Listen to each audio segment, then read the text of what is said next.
Now we will go through the tracts of the spinal cord. Now I told you there are two types of tracts are there, ascending tracts and descending tracts.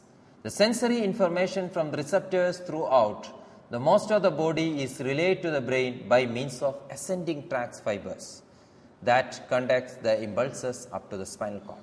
So from outside the body, the sensory information, once it reaches the spinal cord, it passed through these ascending tracts and reaches the brain. When the brain directs the motor activities, these directions from the central nervous system or brain, the brain, it forms the nerve impulses and travel down through the spinal cord through the tracts only. So travels down the spinal down the spinal cord through the descending tracts. Ascending tracts are the tracts which carry signals in the spinal cord. Typically, types of neurons are available in the ascending tracts. The first order, there are first order neuron, there are second order neuron, there are third order neuron. First order neuron, it detects the stimulus and carries into the spinal cord. So first there are first order neuron, it detects the stimulus and carries into the spinal cord. Second order neuron is seen within the spinal cord. It is continuous to the thalamus, to the sensory, that is, thalamus is the sensory relay station. So second order neuron in the spinal cord carries to the thalamus. Then third order neuron, it carries signals from thalamus to the sensory region of the cerebral cortex. So once you say the ascending tracts, the prefix will be spino. For example, the spinothalamic tract or spino-reticular tracts, spinocerebellar tracts. The tracts which prefix spino means these are the ascending tracts. So it's having three neurons, a first order neuron that is detect the impulse and carries impulse stimulus and carries to the spinal cord. Second order neuron, it is in the spinal cord and it reaches till the thalamus, and a third order neuron which carries signal from thalamus to the sensory region of the cerebral cortex. Now, which are the ascending tracts? These are dorsal column tract, spinothalamic tract, spinoreticular tract, and spinocerebellar tracts are the ascending tracts.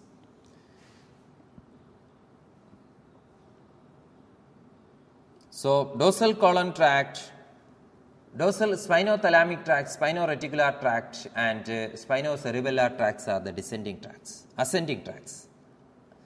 Then descending tracts are the motor tracts. These are pyramidal tracts. These can be divided into pyramidal tracts and extrapyramidal tract. Pyramidal tract include lateral corticospinal and anterior corticospinal tract. Then extrapyramidal tract includes rubrospinal tract, reticulospinal tract, olivospinal tract, and vestibulospinal tract. So we were discussing about the ascending tracts. The first ascending tract is the dorsal column tract. Dorsal column tract is a tract which carries sensations related to the discriminative touch, visceral pain, vibration, and proprioception. Discriminative touch, visceral pain, vibration, and proprioception is carried through dorsal column tract to the brain. Now, it's having again three neurons. The first order neuron.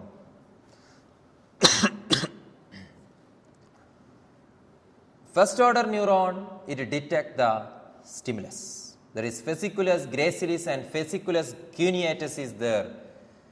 Fasciculus gracilis carries sensation from below T6 and fasciculus cuneatus carries sensation from T6 or higher level. And there is second order neuron. It synapses with the first order neuron in the medulla and its deposits. Then the third order, it travels up, and the third order neuron synapses with the second order neuron at the thalamus and carries signals to the cerebral cortex, that is at the post-central gyrus. The system, it's a contralateral system. So, this is the dorsal column tract. It is a tract which carries sensation of discriminative touch, visceral pain, proprioception and vibration. Next type of ascending tract is the spinothalamic tract or spinothalamic pathway. Now, spinothalamic pathway is the pathway or tract which carries sensation of pain, pressure, temperature, light touch, tickle and itch. It is located in the anterior and lateral columns. Then deposition of the second order neuron occurs in the spinal cord and third order neuron arise again at the thalamus level and continue to the cerebral cortex of the post-central gyrus. So, second, the ascending tract is the spinothalamic tract. Next, we have the spinoreticular tract, especially it carries the pain signal from a tissue injury site. So, the deposit in the spinal cord and ascend with the spinothalamic fibers and end with reticular formation. Third and fourth order neurons are it continue to the thalamus and cerebral cortex. So, there are third and fourth order neurons are present in the spinoreticular tract. Next ascending tract is the spinocerebellar tract. In the spinocerebellar tract, the first order neuron originate in the muscles and tendon. The second order neuron ascend in the ipsilateral lateral column and it terminate in the cerebellum and it transmit proprioceptive signals from the limbs and the trunk. So, spinocerebellar tracts for the transmission of proprioceptive signals from the limbs and trunk. So, these were the ascending tracts or the sensory tracts. Now, there are descending tracts, especially motor tracts. So, there are two types of descending tracts are there. These are a direct pathway and indirect pathway. Direct pathway, that is called pyramidal tract, and indirect pathway, it is called extrapyramidal tract. Now, this motor pathway or descending tracts include two types of neuron. There is upper motor neuron and the lower motor neuron. Upper motor neuron begins with the soma in the cerebral cortex or brainstem, and lower motor neuron that is in the soma in the anterior horn axon leads to the muscle. Now, we can divide the tracts into two types, the descending tracts into two types, that is pyramidal tracts or pyramidal system. It's also called corticospinal tracts and an extrapyramidal system. Now, we will discuss about the pyramidal system or corticospinal tract. These are the direct pathways which originate from the pyramidal neurons in the percental gyri in the brain. Now, pyramidal neuron is in the upper motor neuron and it forms the corticospinal tracts. The upper motor neuron synapses in the anterior horn with the lower motor neuron. Then this lower motor neuron activate the skeletal muscles. This direct pathway regulates fast and fine skill movements. That is, this fast movement and skilled movement is directed by the pyramidal tract.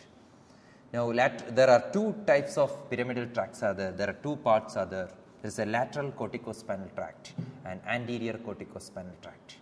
In lateral corticospinal tract, upper motor neuron deposits in the pyramids of the medulla, and in the anterior corticospinal tract, upper motor neuron deposits at the spinal cord level. Now, there are some other descending system other than the pyramidal system. These are called extrapyramidal system.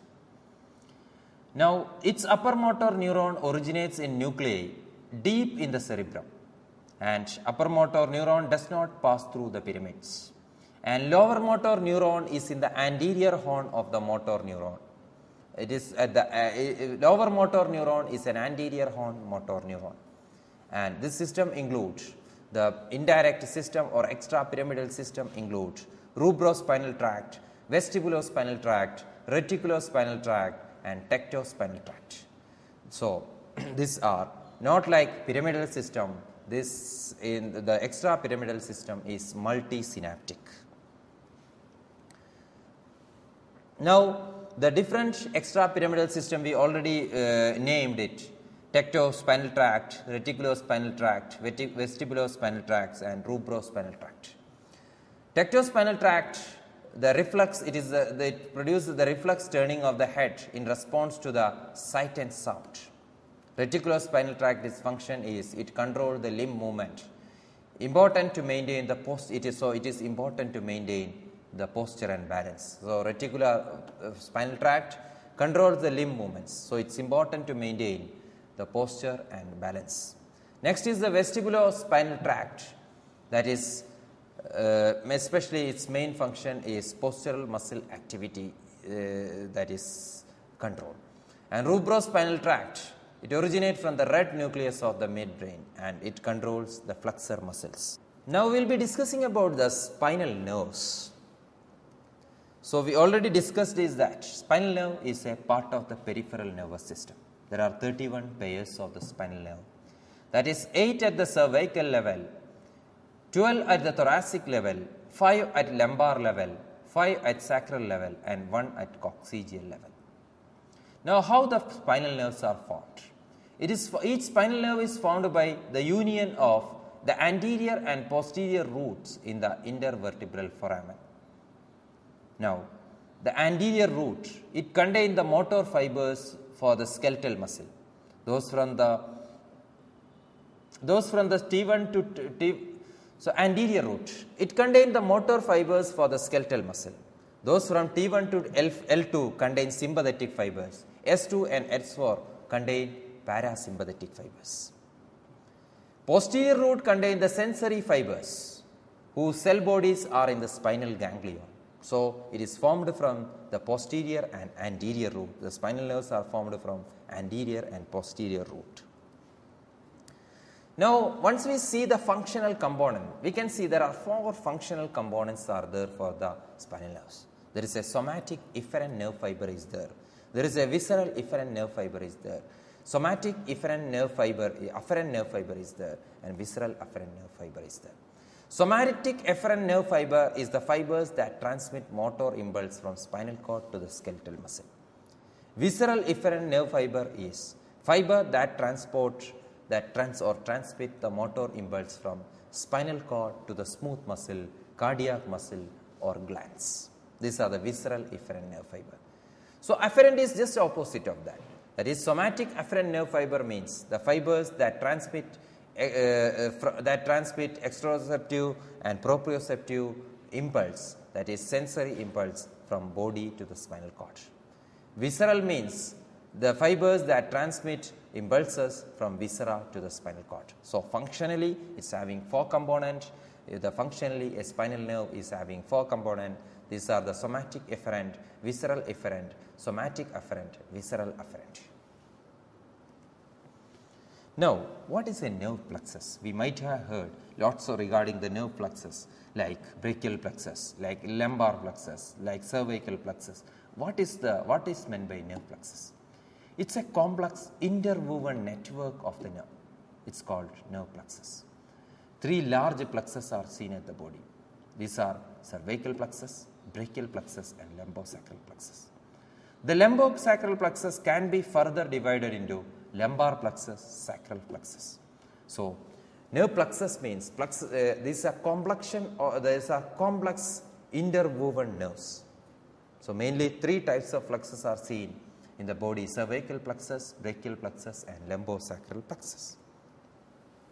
Now, we might have heard upper motor neuron and lower motor neuron. What is upper motor neuron or lower motor neuron? Upper motor neuron means the motor neurons that originate from the motor region of the cerebral cortex or brain stem and carry the motor information down to the final common pathway. That is, any motor neuron that are not directly responsible for stimulating the targeting muscle is known as upper motor neuron. And the motor neuron which directly responsible for stimulating the target muscle is known as lower motor neuron. So that is the difference between upper and lower motor neuron. Lower motor neuron means the motor neuron connecting the brainstem and spinal cord to the muscle fiber, bringing the nerve impulses from upper motor neuron to the muscle or from there to the muscle, to the central nervous system. A lower motor neuron axon terminates at the muscle. So a motor neuron's axon terminates at the muscle. It's called lower motor neuron, and which is not in contact with the effector muscle. It's called upper motor neuron. Now, what is a motor unit? Motor unit can be defined as a single motor neuron and the group of muscle fibers it is innervated. So all muscle fiber is in a single motor unit consists of the same muscle fiber type. Now a single motor neuron and the muscle fibers supplied by this motor neuron is considered as a motor unit. Now we discussed about the spinal cord. It's having lots of functions. So there are lots of tracts passing through the spinal cord. So it's having both motor and sensory tracts are passing through. What will happen once the spinal cord may get injured? Usually the spinal cord may get damaged, usually during any trauma or any diseases or even during road traffic accidents. So spinal cord injury is causes damage to the spinal cord, and which result in loss of function of the spinal cord. So both motor and maybe chance of motor and sensory function may get affected. So the frequent causes are the trauma and diseases. So that spinal cord may get damaged, it causes loss of function completely and partially. That is, both sensory and motor function may get affected because both motor and sensory pathway passes through the spinal cord. Now, what are the different types of spinal cord paralysis? Depending upon the location and extent of injury, the different forms of paralysis can occur. That is, once there is a spinal cord injury, sometimes it may cause paralysis. So, how much injury is there? What is the location of the injury? Then the paralysis may differ. Monoplegia means paralysis of one limb. Diplegia means paralysis of both upper or lower limbs. Paraplegia means paralysis of both lower limb. Hemiplegia means paralysis of upper limb, torso and lower limb of the one side of the body. So if the paralysis on one side of the body, it's called hemiplegia. Quadriplegia means paralysis of all four limbs. Now, what will happen? What will happen if there is spinal cord injury at each level? If the injury is at the cervical level, at C1, between C1 and C3, all daily functions, all daily activities must be totally assisted. Breathing will be dependent on ventilator. Motorized wheelchair controlled by sip and puff or chin movement is required at this stage. Now, if the spinal cord injury is at C4 level, all the conditions will be almost same as that of C1 and C3, but breathing gets spared. That is, breathing can be done without a ventilator. Now, if the paralysis is at C5 level, there will be proper good head and neck shoulder movements as well as elbow flexion, but still electrical wheelchair is required and short distance with the support of some person he can move. Movement can be done. Now, if it is at C6 level, wrist extension movement will be good. But assistance needed for dressing, transition of the bed to the chair, or car may be needed assistance. If C7 and C8 level is at the C7 and C8, all the hand movement will get spared. All the hand movement will get all hand movements and ability to dress, eat, drive, do transfer and do upper body washes. Now, if the paralysis at the thoracic level, that is even if at T1 and to T4, normal communication skills may be there, help only maybe only be needed for heavy that is loading wheelchair into a car, etc. If it is T5 to T9, manual wheelchair can be done for everyday daily living and independent for personal care. And if it is at T10 to L1, partial paralysis of the lower body will be there. If it is between L2 and S5, some knee, hip and foot movements with possible slow, difficult walking with the assistance or aids. Only heavy home maintenance and hard cleaning will need assistance. Now the spinal cord injury, these we were discussing about the complete injuries, complete cut. Spinal cord injury may be complete or incomplete. So, spinal cord syndrome can be classified either a complete or incomplete categories. Complete is characterized by complete loss of motor and sensory function below the level of traumatic lesion. Incomplete is characterized by different neurological findings, that is partial loss of sensor, partial loss of motor function below the lesion. So, injury may be, the spinal cord injury may be partial or complete. So, complete means all the motor function and sensory function will be below the level get affected, but incomplete some functions will be spared and there will be partial loss of sensory or motor functions. Now, central will partial lesion, we will go through some partial lesion.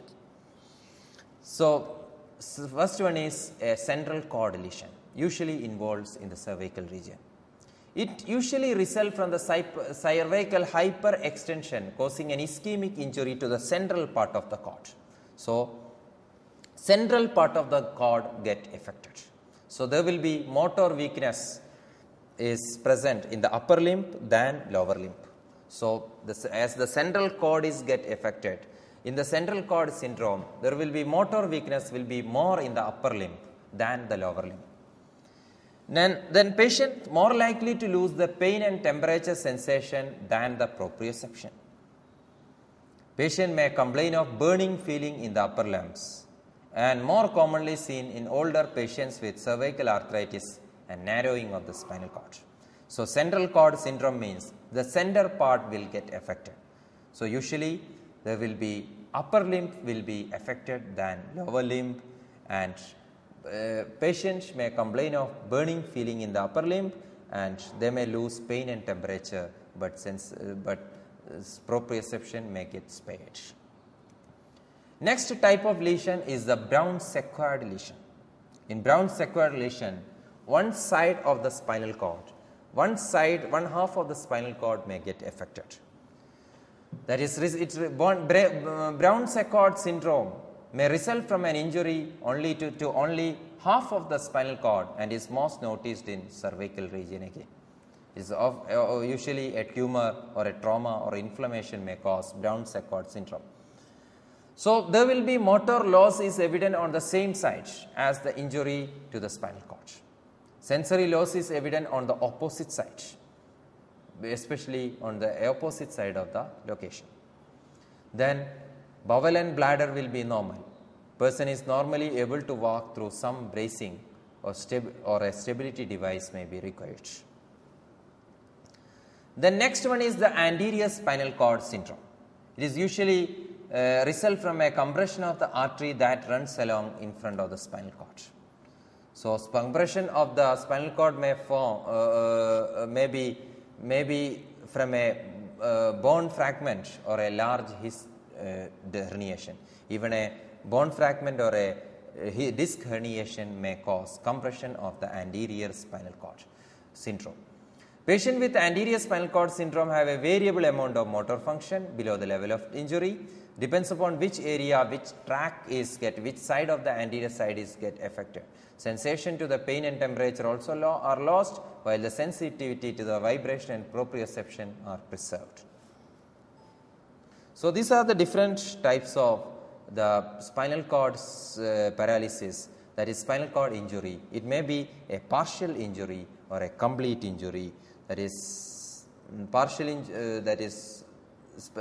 injury is again central cord syndrome is the Brown-Séquard syndrome and anterior spinal cord syndrome. Now this session we discussed about the anatomy of the spinal cord, and it's regarding the covering, the meninges, and it's part of the meninges. We discussed about the spaces, and we discussed about the cerebrospinal fluid, how it is formed and how it is circulated, and we discussed about how about the anatomy of the spinal cord and regarding the gray matter. Then we discussed about the tracts of the spinal cord, including there are ascending tracts are there and descending tracts are there. Ascending tracts are the sensory tracts and descending tracts are the motor tracts. And there are spinal nerves are there and nerve plexus are there. And that's all.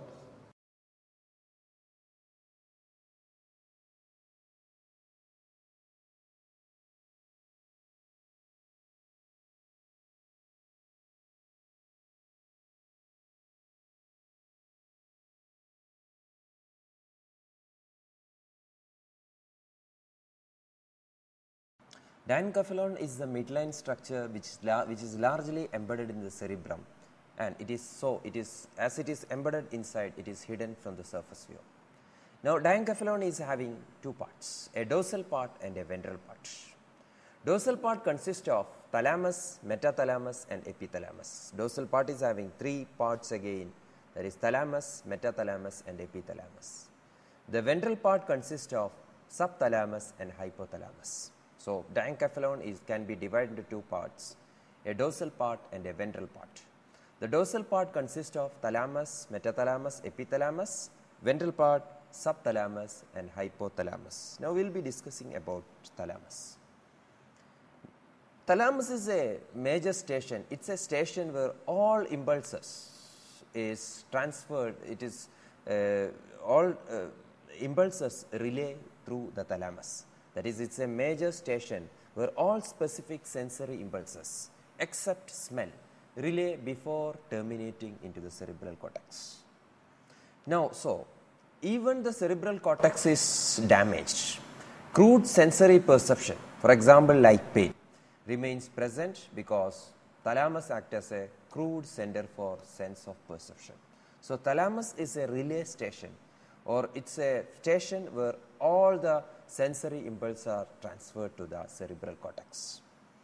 So even it acts as a crude center for especially the impulses like crude impulses like pain, because in case of even when the cerebral cortex is damaged, crude perception can remain intact because of the presence of thalamus. So thalamus's main function is it's a relay station between outside and the cerebral cortex.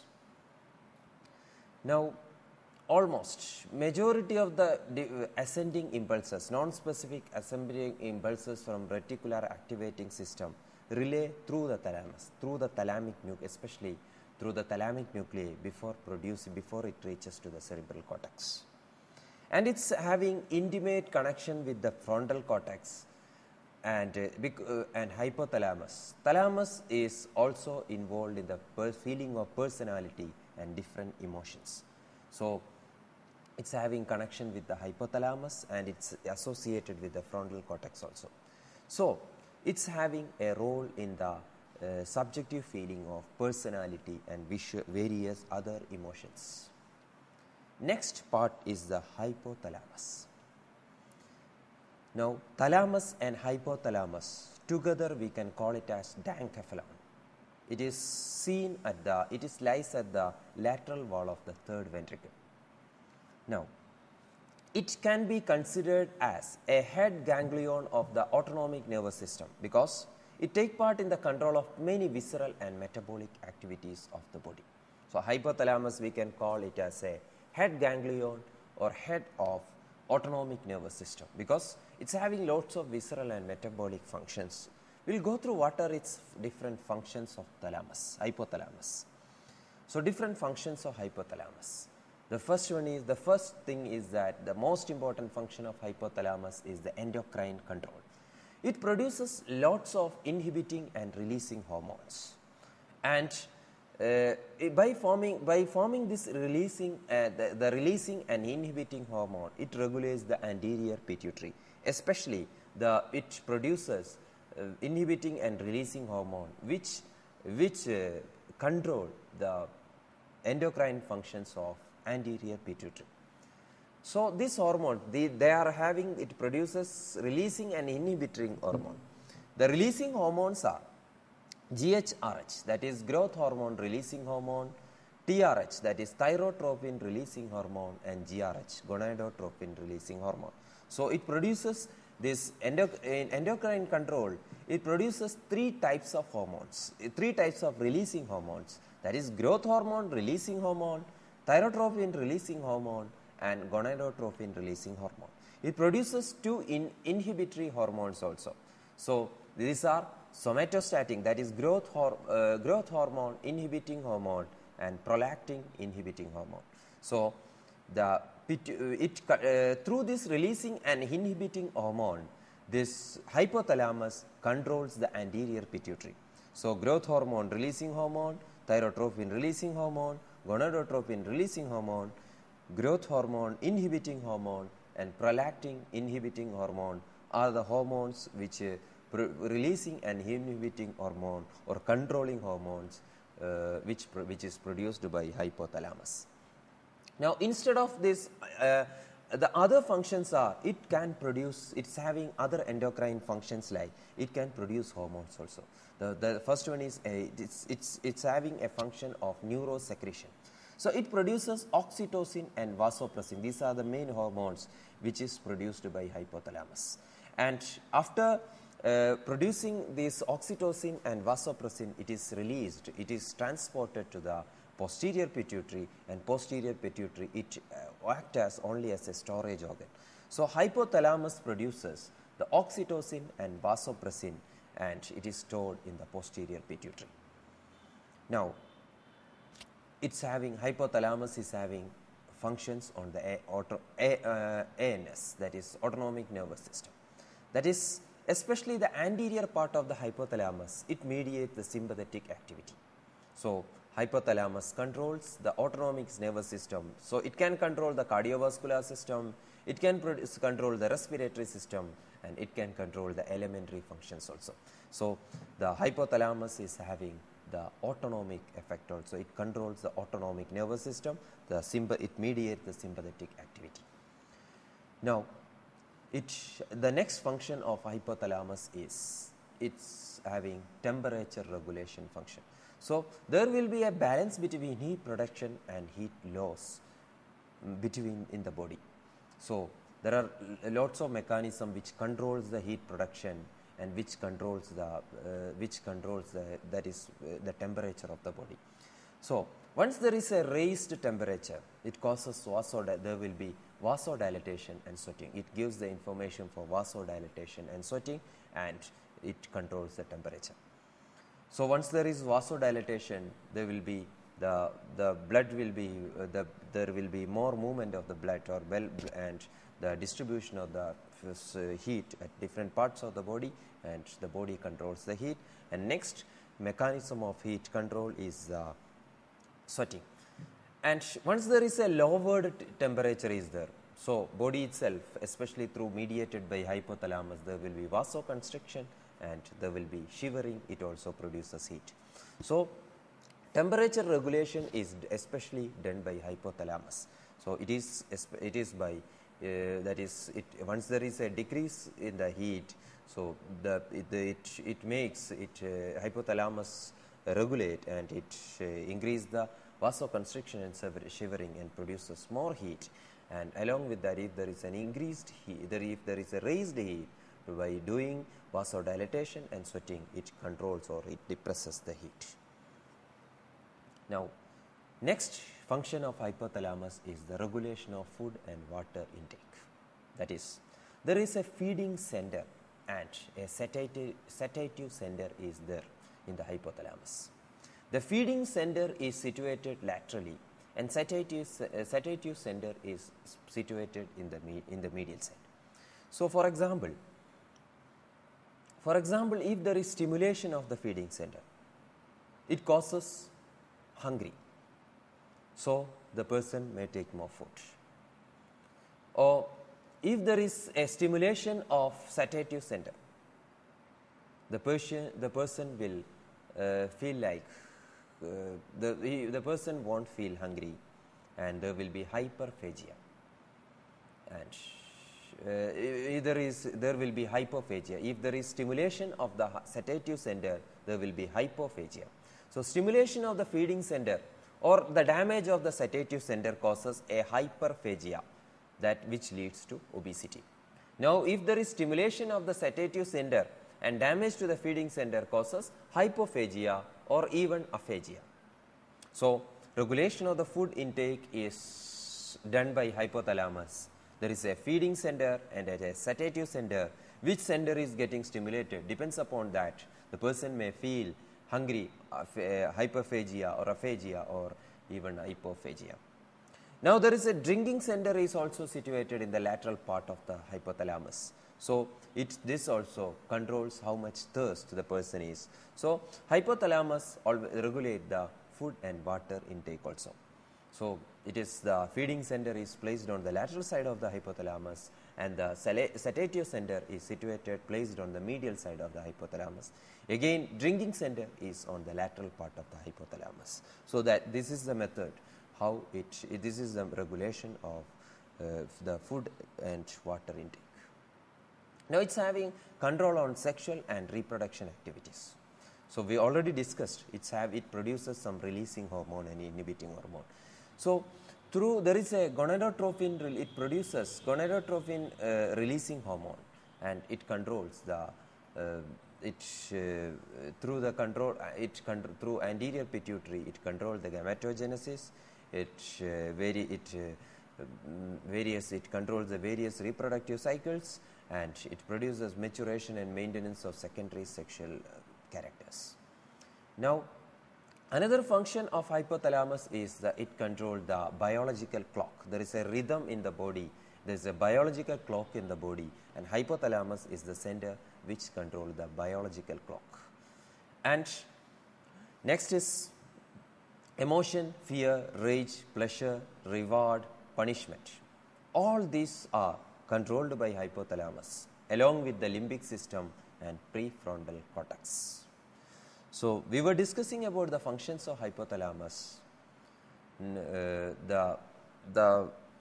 It produces growth hormone, releasing hormone. It is having an endocrine control that is, it controls the anterior pituitary, producing growth hormone, releasing hormone, thyrotropin releasing hormone, then gonadotropin releasing hormone, somatostatin and prolactin inhibiting hormone. Then it secretes or it produces oxytocin and vasopressin. So, it can be considered as the mediator or chief part of the autonomic activity, and it regulates the temperature.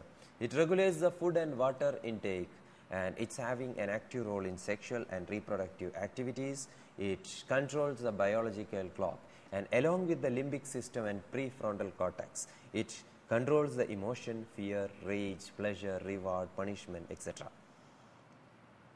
Now, in case of lesion, any injury or any lesions of the hypothalamus, so it causes obesity, there is chance of obesity, diabetes insipidus, epilepsy, sexual disturbances.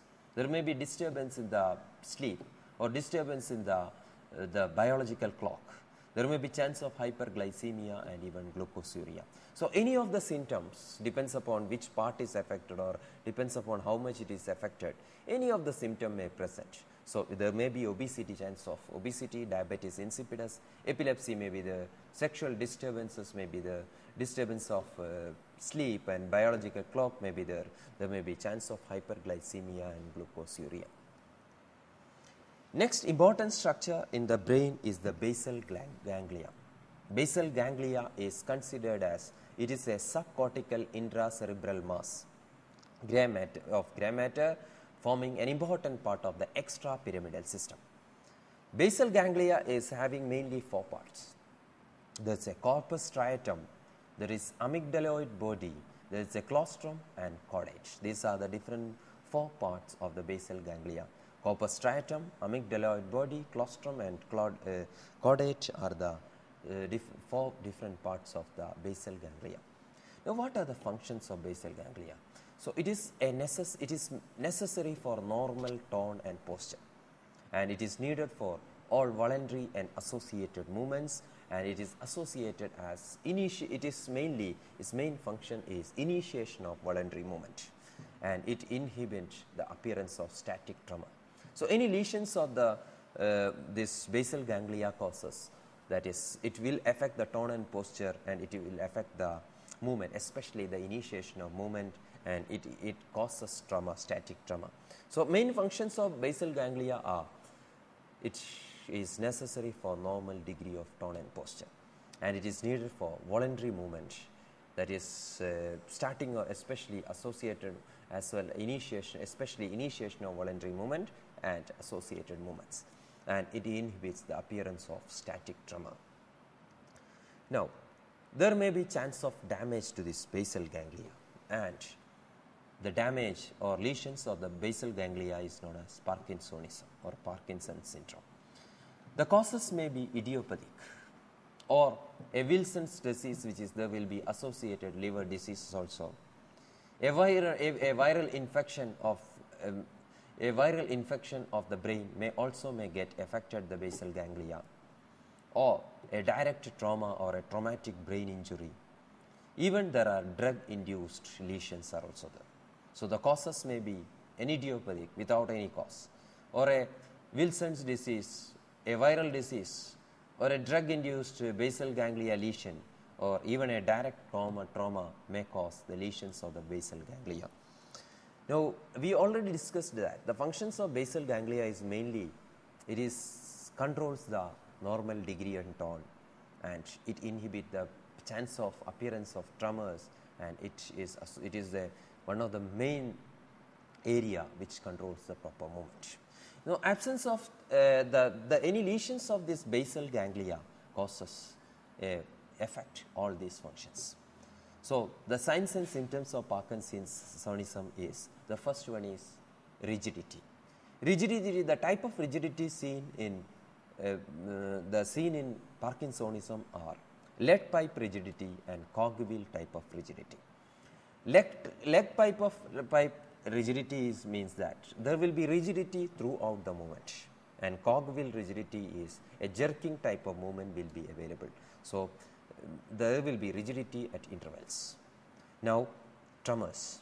There will be the function of basal ganglia is inhibition of tremors. Now, the lesions of the basal ganglia can cause tremors. So, the tremors is usually resting type of tremors. Resting tremors can be seen. Now, hypokinesia or akinesia may be seen. That is, there is decreased movement, because basal ganglia is a structure which controls the movement. So, especially the voluntary movement. So, it causes a decrease in the movement or even difficult to start the movement. Then the muscles may be affected. The muscles, there will be the movements of the muscle will be affected. Even the facial muscles will get affected. It causes an expressionless face, and that is the expressionless face, and the face is known as masses facies. And there will be chance of chorias, and there will be athetosis, and Pill rolling tremor may be the tremor. The type of tremor is resting tremor or pill rolling type of tremors you can see. And gait also will get affected. The name of the gait is called a fastinating gait. The subjects will walk like he is as if he is going to catch the center of gravity, and there will be short fast steps will be there. So once we go through the signs and symptoms of Parkinsonism, there will be cogwheel or lead pipe of rigidity, there will be resting tremor, there will be hypokinesia or akinesia, there will be masses facies, and there will be fastinating gait, chorea and athetosis. These are the major signs and symptoms of Parkinsonism. Next structure is the internal capsule. Internal capsule is a V-shaped structure. It's a large band of fibers situated in the inframedial part of the cerebral hemisphere. Now, internal capsule contains the fibers coming and going out of the cortex. Now, we can compare this internal capsule. There are lots of fibers. It contains lots of fibers going out and coming from the cerebral cortex. So, it can be compared as a narrow gate where the fibers are densely crowded. So, as almost all the fibers or important fibers passing through this internal capsule, a small damage in the internal capsule can cause a wide spread of dearrangement. So, internal capsule is a V-shaped area which contain lots of fibers which going to and coming back from the cerebral cortex. So, even a small lesions of the cerebral cortex causes wide spread of dearrangement. Now, one of the most important part of the cerebrum, it's the cerebral cortex itself.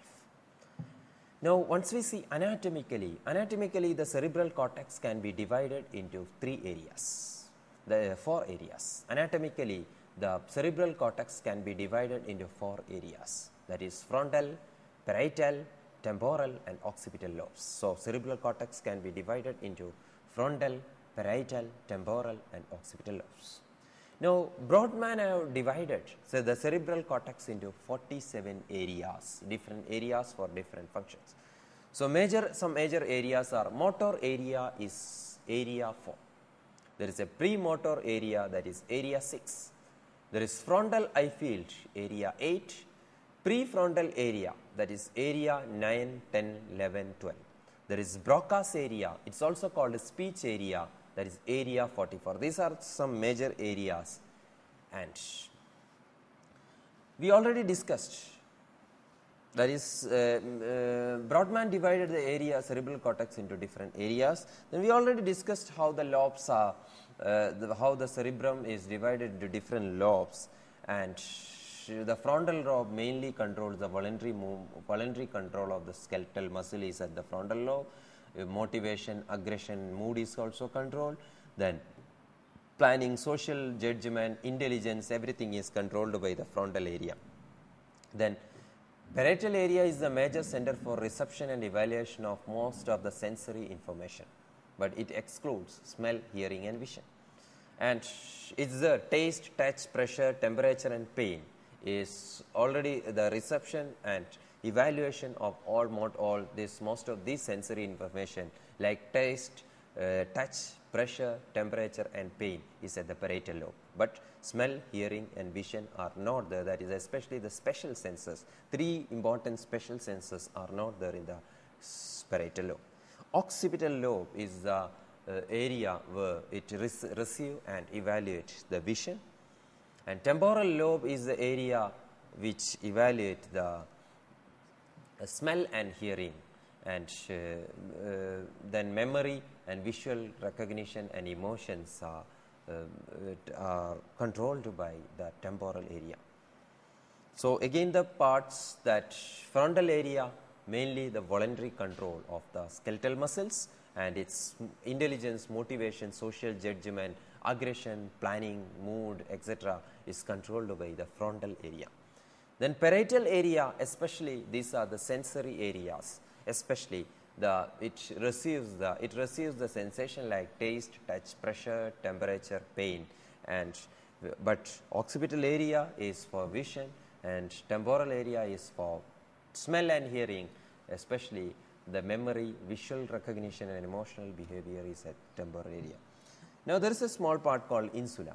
Insula is a part of the limbic system. It plays a role in understanding the spoken languages, taste and integrating sensory information from visceral receptors. So, motor areas of frontal lobes are the primary motor cortex are there, premotor cortex are there, Broca's area is there. So, the motor cortex consists of the primary motor cortex. It controls the voluntary contraction of the skeletal muscle, and it contains the pyramidal cells, which is the origin of the pyramidal tract. So, cerebrum consists of the motor area, especially the frontal lobe consists of the motor areas. It contains the primary motor cortex. It controls especially the voluntary contraction of the skeletal muscle cells, and it contains the pyramidal cells, which is the origin of the pyramidal tract. Then it contains the premotor cortex. It contains especially the extrapyramidal tracts, and its main function is the coordination of the movements in a sequence. And much of the next area is the Broca's area. Broca's area especially it controls the speech. Now, cerebrum contains the sensory areas. The main sensory area is primary sensory cortex. It is seen at the parietal lobe. Especially its main function is it controls the touch, pressure, temperature and pain. Now, there is a visual cortex is there. It's seen at the occipital lobe. There is an auditory cortex. It is at the temporal lobe. There is a olfactory cortex. It is again seen at the temporal lobe, and there is a gustatory cortex. It is at the insula and frontal lobe. So, cerebrum consists of the motor area. Motor area consists of primary motor cortex, premotor cortex and Broca's area. The sensory area consists of the primary sensory cortex, which is seen at the parietal lobe, visual cortex, which is seen at the occipital lobe, or auditory cortex, which is seen at the temporal lobe, and olfactory cortex also seen at the temporal lobe, and gustatory cortex it is seen at the insula and frontal lobe. Now, there is another system called the limbic system. Its main function is its emotions. It establishes emotional state. So, it links the consciousness, intellectual functions of the cerebral cortex with autonomic functions of the brainstem. It facilitates the memory storage and retrieval. It makes you want to do a complex task. Its limbic system can also be called as motivational system. So, this session we discussed about the anatomy of the brain. So, we will go through this, we will go through what are the things we studied already. So, we divided the brain into two hemispheres, a cerebral and two hemispheres, and there is two cerebellar hemispheres are also there, and there is a brainstem. So, cerebral part is there. Brain consists of a cerebrum, cerebellum and brainstem, which contain the midbrain, pons and medulla. Then cerebrum again we divide into different lobes, and midbrain the brainstem can be divided into midbrain, pons and medulla. Then we studied about the cerebellum, its functions of the cerebellum, and its main and what will happen once there is a lesions to the cerebellum. There will be chance of tremors, there will be dysarthria, there will be nystagmus, there will be dysdiadokinesia and different types of hypotonia, and posture also will get affected. Then thalamus, main function, we studied about the thalamus and its function, hypothalamus and its functions like endocrine control, its secretion, its autonomic effects. It's a center of the autonomous nervous system. We discussed about the temperature regulations of the hypothalamus. Then we discussed about the basal ganglia and how that is injury to the basal ganglia may cause the disease called the syndrome called Parkinson's syndrome, and internal capsule, which is the major part where the fibers are passing through, and we discussed about the cerebral cortex. It can be divided into 4 lobes, and we can divide it into different areas, and we discussed about which are the different motor areas and sensory areas, and that's all about the brain. And there are some references, you can go through the references which will help you to study more and understand more. Thank you.